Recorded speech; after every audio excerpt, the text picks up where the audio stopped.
우리 최승희 실장님을 박수로 맞이하도록 하겠습니다.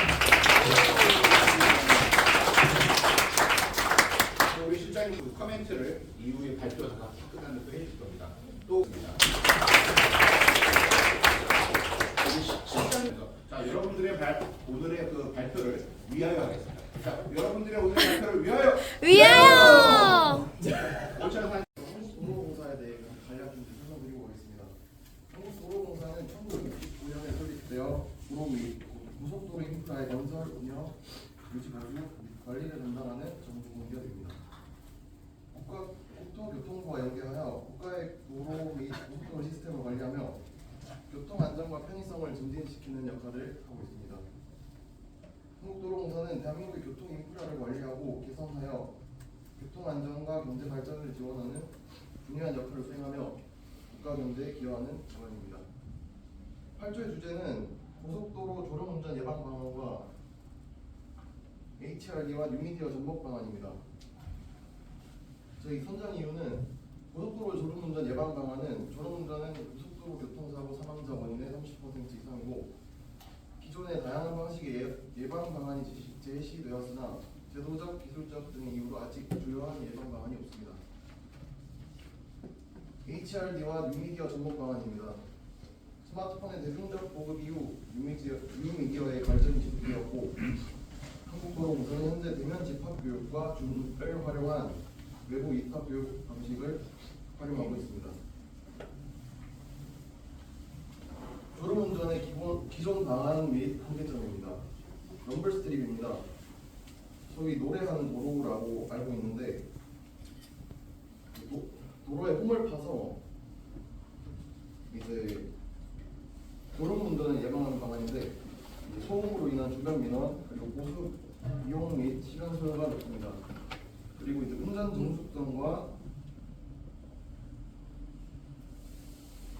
정숙성과 승차감이 떨어지기 때문에 국내에서는 톨게이트, 도로 갓길에서만 사용되고 있습니다. 또한 졸음쉼터입니다. 운전자의 자율에 맡겨야 하고 휴식 공간이 협소하고 지인로가 사고 위험이 있습니다. 터널 졸음 알림입니다. 소음으로 인한 민원으로 적극 사용이 우려되는 방안입니다. 방지장치 설치 의무화입니다.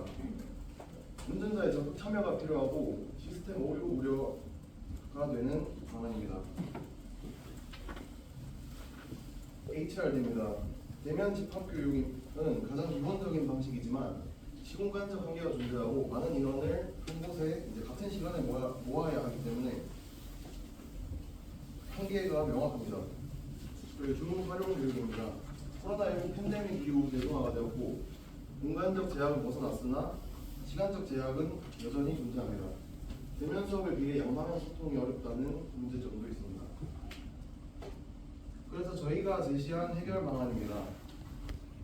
AI로 제작한 가상 캐릭터인데 자체 AI라고 생각하시면 될 것 같습니다. 이름은 로드 로봇을 줄여서 로로라고 하겠습니다. 이 개발 프로세스는 4단계가 있습니다. 첫 번째는 대화형 AI 개발, 두 번째는 전용 어플리케이션, 세 번째는 차량 시스템과 연동, 네 번째는 차세대 CITS 연계입니다. 첫 번째 자체 대화형 AI 개발 단계입니다. 실시간 대화가 가능하도록 개발하고 이는 이제 지속적인 대화를 통한 머신러닝과 원활한 대화를 위한 자연어 처리를 결합했습니다. 대화 주제로는 각종 도로 교통 운전 관련 정보를 포함해서 개개인에 맞는 취미나 관심사 등도 포함했습니다. 두 번째 단계입니다. 자체 AI 탑재 및 위치 기반 서비스를 제공합니다. 사용자마다 맞춤형 정보를 제공하고 필요시에 일반 어플 그리고 지원형 어플을 따로 제작할 계획입니다. 3단계입니다. 차량 내부 시스템 연계입니다. 최근에는 차량 내부 시스템이 매우 발전했습니다. 협력을 통한 연동이 가능하도록 개발합니다. 예시로는 애플사의 카플레이가 있겠습니다. 차세대 CITS 연계입니다. CITS는 차량이 주행 중 운전자에게 주변 교통 상황과 급정거, 낙하물 등의 사고 위험 정보를 실시간으로 제공하는 시스템입니다.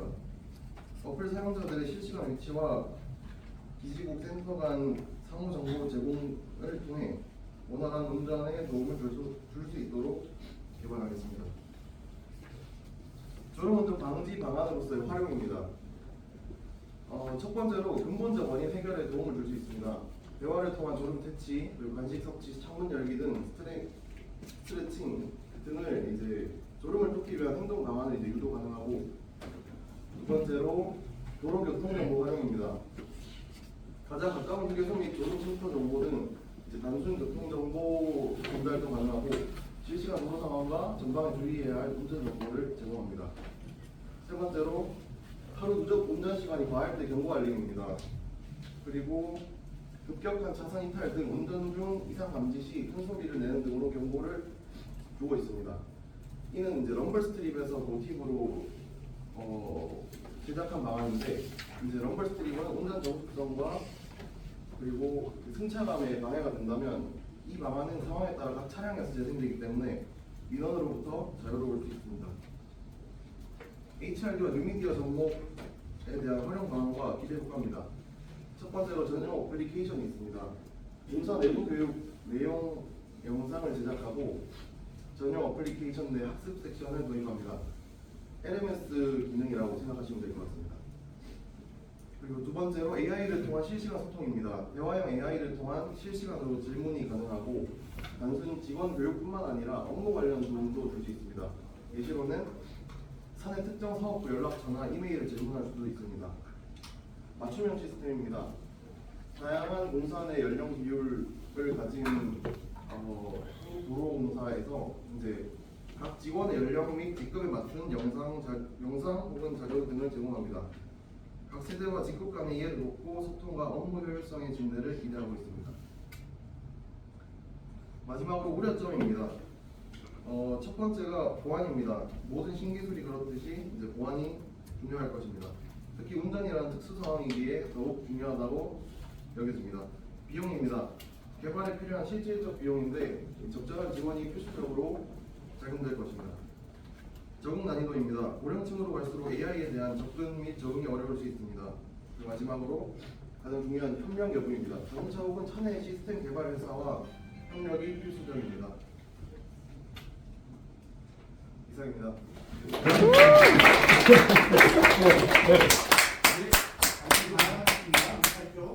된다라고 제가 되게 딱 잘라가지고 잘 안 알려줬었는데, 그럼에도 불구하고 저희 도공의 현황에 대해서 조사 잘 해주시고, 그걸 바탕으로 어떻게 보면 대학생들은 되게 창의적인 아이디어, IT 기술이라든지 뭐 이런 전반적인 4차 산업을 접목시킨 그런 아이디어를 많이 주신 것 같아가지고 오히려 저희가 많이 배워가고요. 일단 평가는 네, 열심히 해보겠습니다. 모두 고생 많으셨습니다.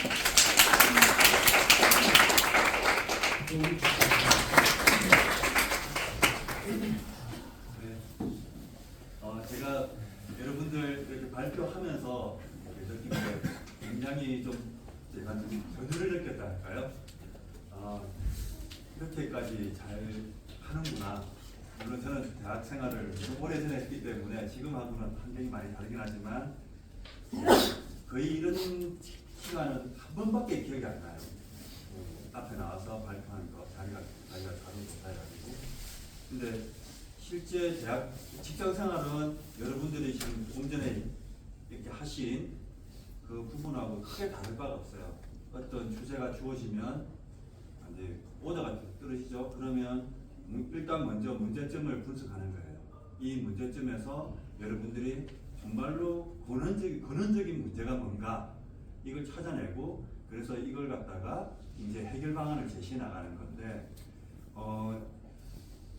제가 조금은 다소 아쉬운 점은 잘한 부분도 있지만 그렇지 못한 부분은 이 아이디어를 되게 좋게는 가져왔지만 이 아이디어들이 어떻게 나왔는지, 그 문제점하고의 연계성, 이런 부분들을 조금 더 이게 잘했으면 아이디어를 많이 이야기했던 분들이 좀 더 좋았지 않을까 하는 생각도 좀 들었어요. 네. 왜냐하면 직장생활 할 때 나중에 보면은 아이디어를 제시했지만 이 아이디어들이 어떤 인과성을, 연계성을 가지고 나왔느냐, 이런 걸 많이 물어봐요. 그래서 이런 게 중요하고, 또 시작할 때 문제점에 대한 그 공감이 있어야지 직장 상사가 이런 문제점이 있구나, 그러면 요 문제점에 대해서 관심을 가져요. 그러면서 이걸 이렇게 해결했습니다. 이러면 좋다고 생각을 해줘요. 아이디어가 아주 뛰어나거나 그렇지 않다고 하더라도. 그래서 여러분들 오늘 하면서 제가 많이 놀랐고, 그리고 발표 같은 경우도 제일 중요한 거는 시간인데 시간도 거의 대부분 잘 지켜주셨고, 그리고 다만 조금 아쉬운 거는 이게 내가 열심히 했다, 우리 조가 잘했다라는 걸 설득하는 거잖아요. 그죠? 그러면은 이게 전화 교수님이나 우리 공비들이 이렇게 좀 아이 컨택이나 아니면 학생들하고 내가 잘했으니까 나의 설득에 좀 설득을 당해다오, 이러한 부분도 좀 필요해요. 그러니까 그런 부분들을 조금 더 보완을 해줬으면 좋겠지만, 전체적으로 봤을 때는 굉장히 여러분들이 이렇게 대학교에서 이렇게 이렇게 하고 정말로 이런 친구들이 저희 도농사에 들어왔으면 좋겠다, 이런 생각을 그 발표를 들으면서 계속 많이 했습니다. 여러분들 중에서 많은 분들하고 같이 근무할 수 있는 그런 기회가 있었으면 좋겠습니다. 네, 수고하셨습니다.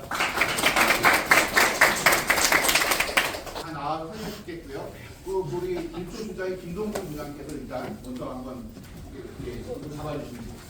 사진을 하고 잠깐 추가하고 하나만 더 몇번 더 있어야 됩니다. 올라. 자, 우리 도로공사 화이팅 있게. 도로공사. 네. 죄송하지만 김미. 네. 도로공사. 네. 이 부분들의 코멘트는 여러분들의 10개 발표가 끝난 후에 저희가 함께 하도록 하겠고요. 이후에 또 사진도 같이 찍는 그런 시간을 갖도록 하겠습니다. 여러분 커피를 한번 들어주시죠. 저희 발표회를 축하하면서 스스로 저희들이 건배를 하고 시작을 하도록 하겠습니다. 자, 여러분들 오늘 발표를 위하여 하면 같이 위하여 하고 우리 이제 발표식 시작하도록 하겠습니다. 자, 오늘 발표를 위하여! 위하여! 안녕하세요. 저는 3조 발표를 맡은 김채원입니다. 저희는 농어촌 소멸에 따른 대책을 발표 주제로 선정했습니다. 저희 발표는 농어촌공사 현황, 그리고 대안 소개, 수학 분석을 기반으로 한 대안 설명 순서로 진행하겠습니다. 먼저부터 아시다시피 농어촌의 인구는 꾸준히 감소하는 추세이고, 그에 따라 정부는 분노, 개촌의 확대를 위해 매년 대규모 예산을 투입하고 있습니다. 그래서 저희는 농어촌 소멸에 따른 대책을 강구하기 위해 먼저 현재 농어촌공사에서 진행 중인 활동에 대해 알아보았습니다. 농어촌공사에서 진행 중인 활동으로는 농산어촌 행복충전활동, 농지은행 사업, 농어촌 활력 증진 사업 등 여러 가지가 있었습니다. 다양한 사업들 중 몇몇 활동을 중점으로 살펴보겠습니다. 먼저 농산어촌 행복충전 프로젝트의 목적은 수요자 중심의 맞춤형 사회공헌 서비스를 제공하는 것인데요. 그에 따른 활동들이 KRC 영농도우미, 맞춤형 지역 특화활동, 농어촌 마을 컨설팅 등 다양하게 있었습니다.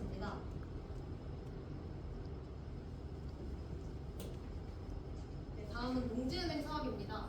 농지은행 사업의 목적은 청년 및 신규 농업인의 농촌 이익과 중소농가 육성입니다.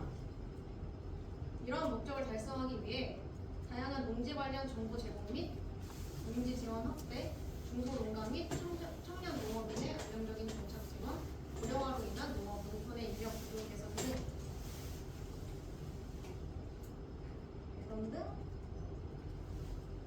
등의 노력을 하고 있었습니다. 또한 농어촌 활력 증진 사업으로 취약지역 생활 여건 개조 및 마을 만들기, 농촌 청년 마을 추진 등의 활동을 하고 있습니다. 마지막으로 농어촌공사는 농업인 소득 증대를 위해 애플리케이션 및 온라인 프로그램으로 언택트 소비 트렌드에 맞는 농산업의 디지털 서비스 전환, KRC 크라우드 펀딩 등의 활동을 하고 있습니다. 저희 조는 기간별로 대안을 세워보았습니다.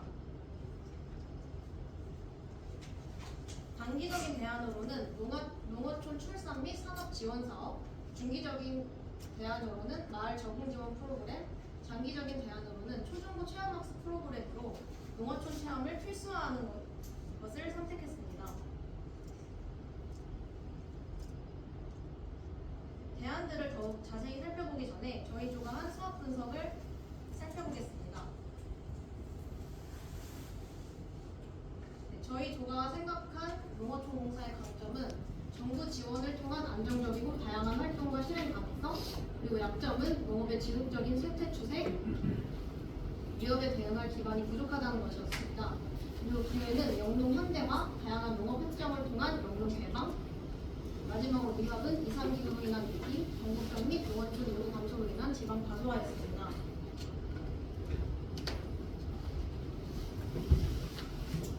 수업 분석 결과에 따라서 수학 전략을 한번 짜보았습니다. SO 전략은 안정적인 지원을 통한 기술 개발, WO 전략은 기술 발달에 따라 능력이 향상된 기관이 현재 직면하고 있는 문제를 해결하는 것, ST 전략은 안정적인 정부 지원과 공공기관 간의 협업으로 위기 대처 방안을 모색하는 것, WT 전략은 위협 대응 기반 강화를 통한 문제 해결 방안을 모색하는 것이었습니다.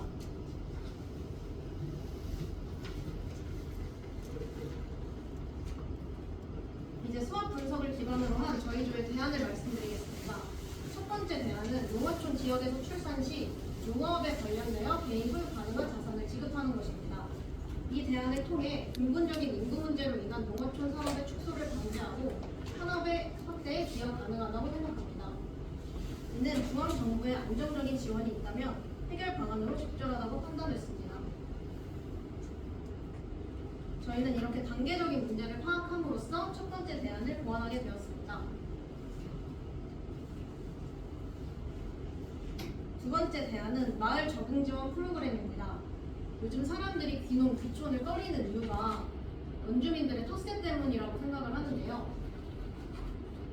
그래서 저희는 귀농, 귀촌하는 사람들에게 2, 3년 정도의 적응 기간을 준 뒤 매년 혹은 적응 기간 종료 후에 설문조사를 하여 귀농을 지속하고 싶다는 긍정적인 반응이 나왔을 경우 마을 전체에 도움이 되도록 비용을 지원하는 방안을 선택하게 되었습니다.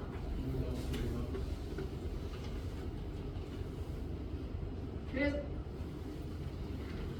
이 대안은 귀농인의 적응이 마을 전체에 도움을 주는 방식이기 때문에 귀농인들이 적응할 수 있는 환경을 원주민들이 조성함으로써 새로 유입될 귀농인과 원주민들에게 도움이 될 수 있다고 생각했습니다. 세 번째 대안은 초중고 체험학습 프로그램으로 농어촌 체험을 필수화하는 것입니다. 실제로 저는 유치원 때 밭에 가서 물을 뽑는 경험을 했었는데요. 이게 굉장히 기억에 남고 또 하고 싶었는데 초, 중, 고등학생 기간을 지나는 동안 한 번도 이런 기회가 없었습니다. 그래서 굉장히 아쉽다는 생각이 들어서 이 대안을 생각해내었는데 도시에서만 지내는 청소년들에게 농촌 체험의 기회를 제공하여 농촌에 대한 흥미 유발 및 도시, 농촌 간 교류 활성화가 이 대안의 기대 효과입니다. 이와 유사한 프로그램으로는 농촌 마을 체험, 팜스쿨 제도 등이 있습니다. 저희 조가 생각해낸 대안의 한계점을 말씀드리겠습니다. 첫 번째 대안의 한계점은 지원 가능한 예산 범위가 불확실하다는 것입니다. 그리고 두 번째 대안의 한계점은 비용 지원에 관심 없는 원주민들이 협조적이지 않은 태도를 보일 수도 있다는 것입니다. 마지막 대안의 한계점은 인풋 대비 적은 아웃풋 및 장기적인 대안이라는 점입니다. 출처는 다음과 같습니다. 이상으로 발표를 마치겠습니다. 팁이 있어요. PT를 많이 안 해보신 것 같아요. 제가. 그래서 제가 사실은 여러분들 평가를 어떻게 하면 좋을까 해서 기관에서 많이 하는 평가 지표를 이걸 하려고 했어요. 첫 번째는 빠르게 설명드리면 관심도를 측정을 할 때 저한테 이메일을 보낸 질문 수를 가지고 한번 해보려고 했어요. 5점 정도를. 그거를 보니까 제 1조가 가장 많은 12개 질문을 하셨더라고요. 1조 누구죠? 팀장 말고 조원장. 그랬었고요. 그 다음에 여기서 보니까 제가 오늘 여기까지 왔는데 2조하고 10조는 누군지 모르겠어요. 그러니까 저한테 이메일을 보내줬을 때 조원이 누구다. 그리고 PT 자료에도 작성자가 누군지를 봤는지 명확하게 주는 게 좋다. 세 번째는 나와서 발표를 하실 때 시나리오를 보고 읽거나 하는 거는 별로 바람직하지가 않아요. 참고는 할 수 있겠죠.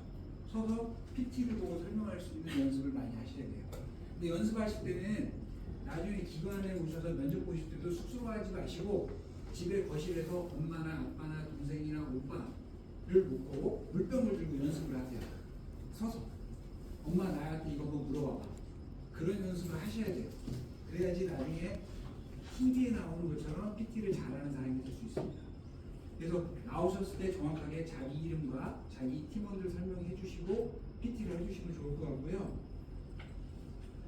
그 다음에 제가 오늘 이건 물어보려고 했어요. 발표자 말고 조언 중에 다른 사람을 임의로 지정해서 이 과제에 대해서 궁금한 걸 물어보고 싶었어요.